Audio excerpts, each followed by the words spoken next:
Welcome to Good Goodbyes, the funeral facts podcast. We are really glad you found us. In this podcast, me, Simon, a funeral director, And me, Tina, I'm an independent celebrant. are going to discuss all things funeral in an informal space to demystify what happens when we say goodbye. Based on your questions and queries, Si and myself are two industry professionals that are going to chat through the hows, whats, and wherefores. We actively work in the funeral industry in Devon in the UK. So, we hope you enjoy the episode ahead. Welcome to Good Goodbyes. Hi, everybody. Welcome back to the Good Goodbyes podcast, the funeral facts podcast, with me, Simon, the funeral director. Hello, I'm Tina, the independent celebrant, and today we are taking on from our part one when Si was talking in great detail, really helpful if you haven't listened already to that episode about death certification, verification, all of those things, and the first moments of contacting your funeral director, to this episode, which is about, and now I can plan the funeral. So, what happens then once everyone's got their certification? Yeah, absolutely. So, I mean, these are conversations that you can start having before you've been to register a death. It does make it tricky when planning dates. Sometimes the registrars can be booked up and things like that. So, a lot of the time, your funeral director will say to you, look, let's make sure we know at least when you are registering before we pick a date, because there's certain times that we need different paperwork and needs to be in order to make that happen. So don't be too worried if we're sitting and saying that let's not pick a date just yet. But at the same time, if it's nice and straightforward and you know that, well, actually I'm registering on Friday, great, then we can look at something the week after or whatever suits you. And actually, it's a conversation I have with a lot of families is what date does suit you. I don't want to be planning a funeral on an anniversary, on a birthday, on a birthday of one of the grandkids, something that's going to be memorable for the wrong reasons. And actually, it's one of the very first questions that I'm going to ask. The first question, which might sort of shock you, is tell me about the deceased. Tell me about the person that has died. And it's genuine interest, and it matters so much because to plan the right funeral for this person, when I'm being given the opportunity to help really put together a remembrance, I need to know a little bit about that person. And that chat, that first question of tell me about them, I will garner so much information from that, and I will be able to tell you things you didn't even know you wanted to have. And it really relaxes people. When I get, if I get a referral directly from the family, that can happen for me, or via my website, that sort of thing. Or it might be a funeral director like you, Si, ringing me up and saying, you know, I've got some clients for you. So when I make my first contact, or I get my first phone call, people say, I'm ringing you about Mr. Jones. He died last week. And I'll say, if it's a family member, I'll say, what did you call him? Yep. And they'll say, well, he was dad to me. And I'll say, well, what would you like me to call him? Yeah. And I'd say, well, other people called him John. So I'll go, right, great. If you don't mind, then let's talk about John. Yeah, absolutely. Absolutely, like you say, I want that connection. I want them to feel the warmth and our humanity, and that actually it matters to us. Because, you know, they're experts in their person, and we're experts in this bit, the funeral bit. So, And if you're agree sitting with for you. 2 hours talking to someone Yeah, and you've referred to dad as Keith the whole time, but yeah. his whole life he's never been known as Keith. He goes by his middle name. Mm. If you just make that assumption, it's quite an uncomfortable couple of hours, actually. Yeah. And you'd be amazed how many people go by a different name.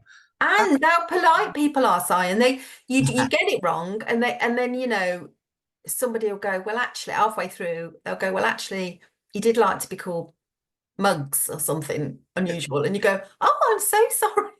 They were like, well, we didn't like to correct you. Yeah, that's it. Please correct me. He's I correct. don't mind.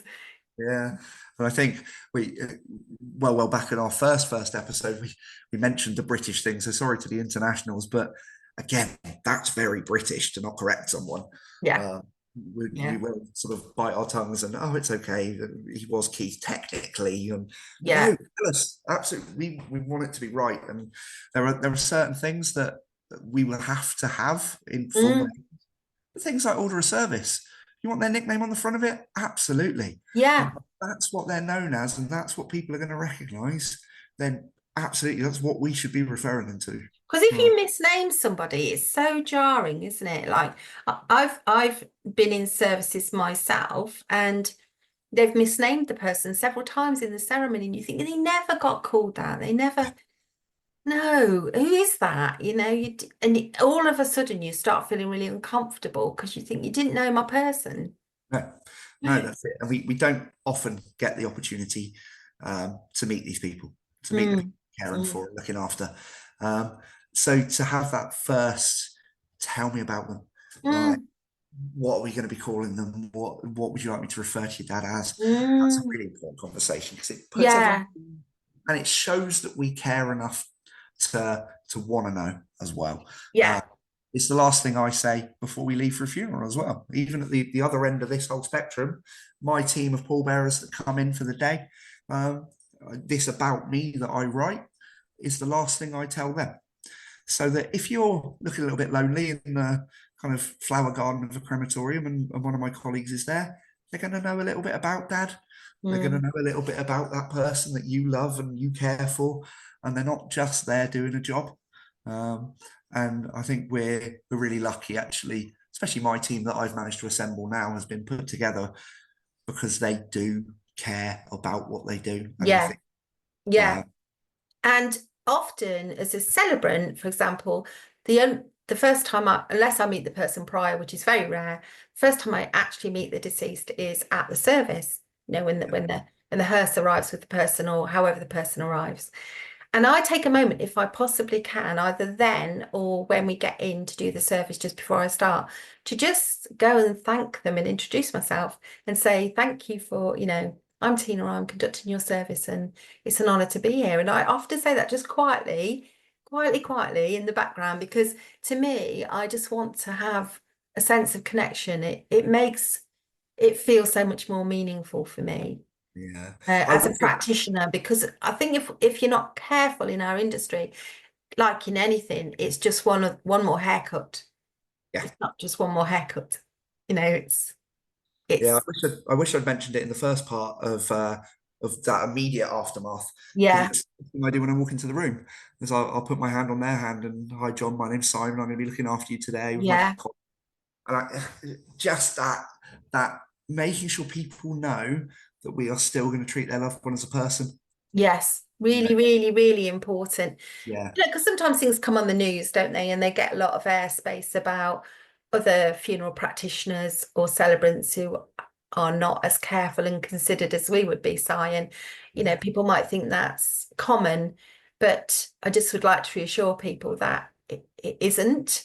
no, And generally speaking, most funeral professionals will really, really be caring for your loved one in a very, um, very caring manner. Yeah. yeah, absolutely.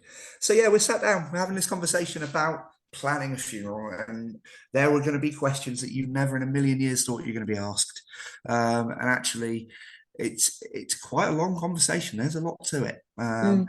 And there's things that you can be thinking about, and we've talked about it before, having some sort of plan, having some sort of idea, but not pigeonholing yourself to it. Because you sit with a family member and he's saying, oh, his absolute passion was only fools and horses. Did you know you can get a Reliant Robin hearse? Because I bet Mm. you didn't know that. Mm. And these things that come up and these conversations that you have, and it's why it has to be a conversation, because Yeah, this is my job. This I do all day, every day for the last 15 years, and there are things that I will know that you couldn't possibly know, and why would you? yeah, Um, so it has to be an open conversation about what are we doing for your loved one that's right and fitting. yeah, There are some kind of formalities. Of course, there are. There are some paperwork that will have to be completed that has to be done by the letter, and the questions on there you have to be asked. I already know the answer to, but I've got to ask you because it's going on the paperwork and you need to know what you're signing. But a lot of it is a really open conversation about what are we doing that fits, that's right, that is going to truly capture the person we're caring for. yeah. And I loved what you said there, because I think we really highly individualize things for people, and you get clues when you have that first moment of like, tell me about your person, if they say, oh, well, after his long army career, he retired and he became a policeman, you think, oh, does he want a bugler? You might think, is that important to them? So that's a clue. You might follow that question up. When they say like, oh, he was obsessed with chrysanthemums in the garden, and he once showed a chrysanthemum in the village show and he got the gold. And that's a clue. Should we feature chrysanthemums a lot at the funeral? Like you say, so in that very open conversation space, you just learn so much, and then you're picking up clues, and you're picking up, the grandchildren would like a role in the funeral, so you start to think as a celebrant, what can we do to include and involve them? So yeah, it's a great open space, as well as, like you say, also as a celebrant, I have lots of practical questions, but generally speaking, it's very, very open conversation. So don't be surprised when we ask you those kind of things, really. Yeah, and it's funny. It's over the years, I have paperwork that has lots of boxes on it to answer, and I've got to try and get an answer on all of them. I am absolutely not going top to bottom and asking those questions in a robot fashion. I will sit with a blank piece of paper, and we will just chat. And I will, because I've done it a long time, I know by the end of it, oh, I've ticked it all off. But if we start talking about something and then you suddenly have a question and think, well, actually, what about flowers? Fine, we'll talk about flowers now, because Mm, mm. if I don't do that, the whole time I'm talking, you're going to be thinking about flowers. Yeah, yeah, um, yeah. And the person's mind in a grief space, it is a bit of a ricochet going on in there. So they'll have a moment, they'll think, oh, what should we wear? And you yeah, go, it's okay. We'll quickly sidestep then and talk about what you want people to wear. yeah, And then they'll go, oh, flowers. And you think, oh yeah, that's fine. We could pick that up. And oh, hang on a minute, it's just coming to my mind that Auntie Mary, she likes a candle to be lit. Can you light a candle? So as you're ricocheting around, we don't mind doing yeah. it. We No, don't mind. absolutely. Well, it's I mean, I do then drift, and I end up coming back to something that I got half an answer for a quarter of an hour Yeah, ago. yeah, But yeah, ultimately we'll get the answers, and this is a process. It's a couple of weeks, mm, start to finish. You don't yeah, have to sit for an hour with a funeral director and that be yeah, that. Um, if yeah. I would we're gonna say meet that. multiple times, we're gonna chat a lot, and things Mm, will change. There are things that I don't even bother asking day one because it's a waste of time. How many orders of service do you want? How could you possibly know? At that point, how could you possibly know? So that's a conversation that happens further down the line. mm, And things like vehicles, the hearse, do you want the hearse to come to the house? How many limousines do you need? Well, again, how many limousines you need depends entirely on how many people can come to the date that we haven't got yet. yeah, So how could you possibly know? So there are questions you're not going to know the answers to, and there's things that we're going mm, to go back to 3 days later, a week yeah. later. It's fine.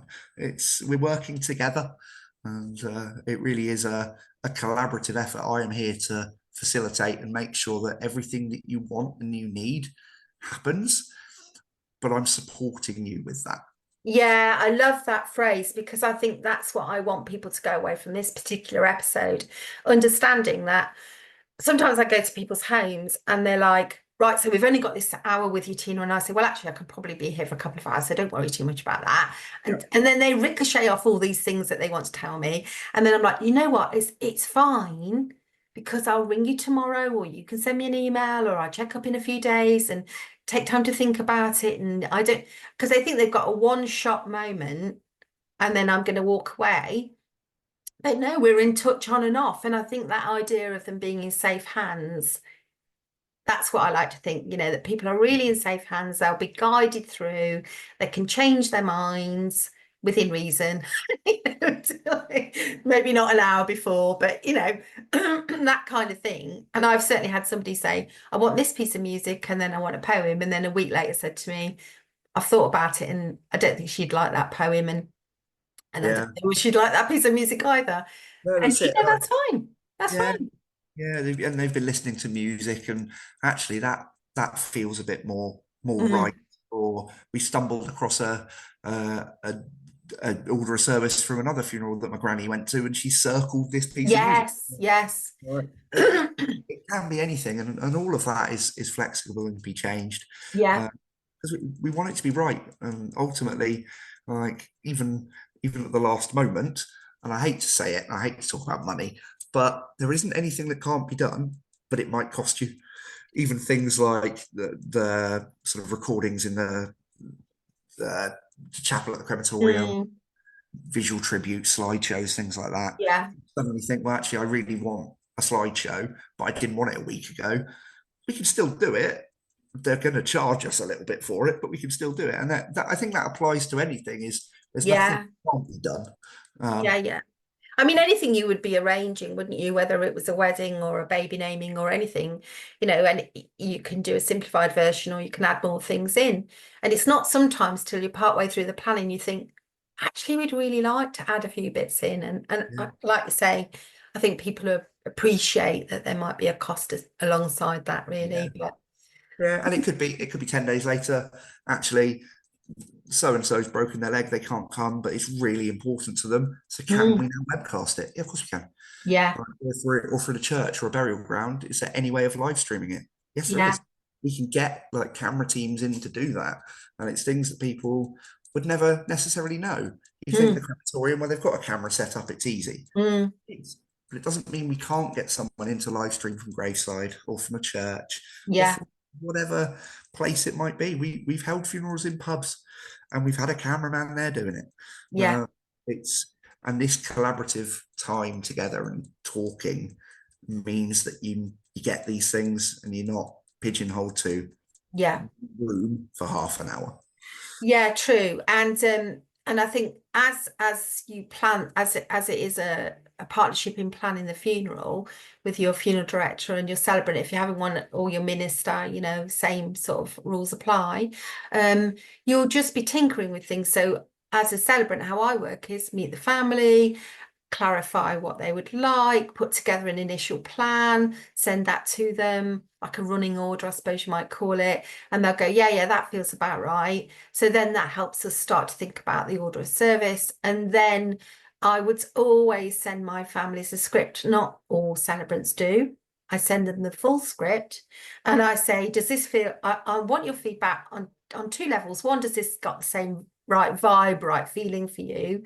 Have I used the right words? And secondly, is there anything factually inaccurate?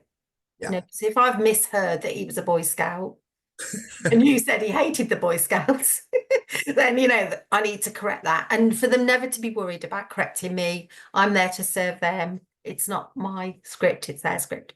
So that happens. And then once we're all on the same page and happy with everything that's going to happen, both from the funeral director's angle and my angle and the family's angle, then off we go. Yeah. And we're there on the day for you.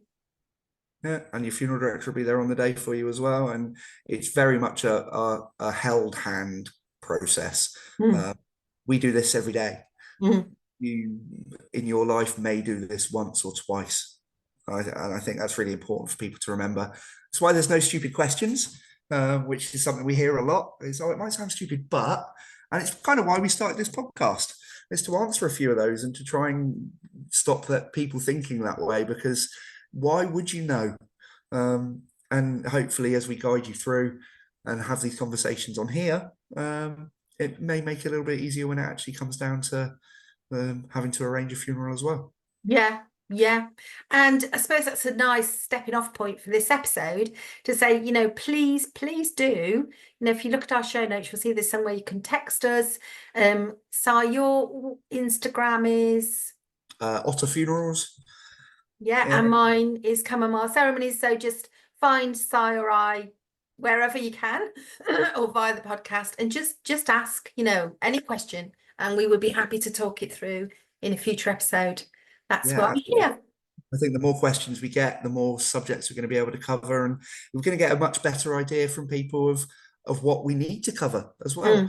Yeah. We're talking from a place at the moment of things that we get asked a lot, Mm. but that might not be representative of what you want to ask. So please, yeah, use those show notes, the text message option, all the social medias. Might even put it on TikTok if I can work out how a TikTok works.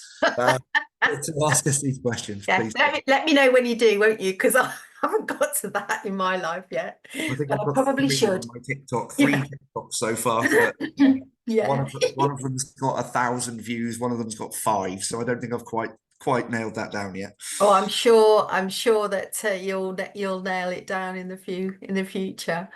Thanks, everybody. You've been listening to Good Goodbyes with me, Tina. And me, Simon. Take care. Take care.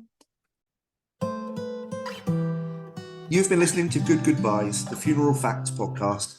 Please do like, subscribe, comment, and share. Drop any questions on our social media, on Instagram, or in the text option in the show notes. Si and I are qualified professionals, but we always advise our clients to seek any additional support from medical practitioners if they need to. And we hope you enjoyed this episode. Stay well and be kind to one another.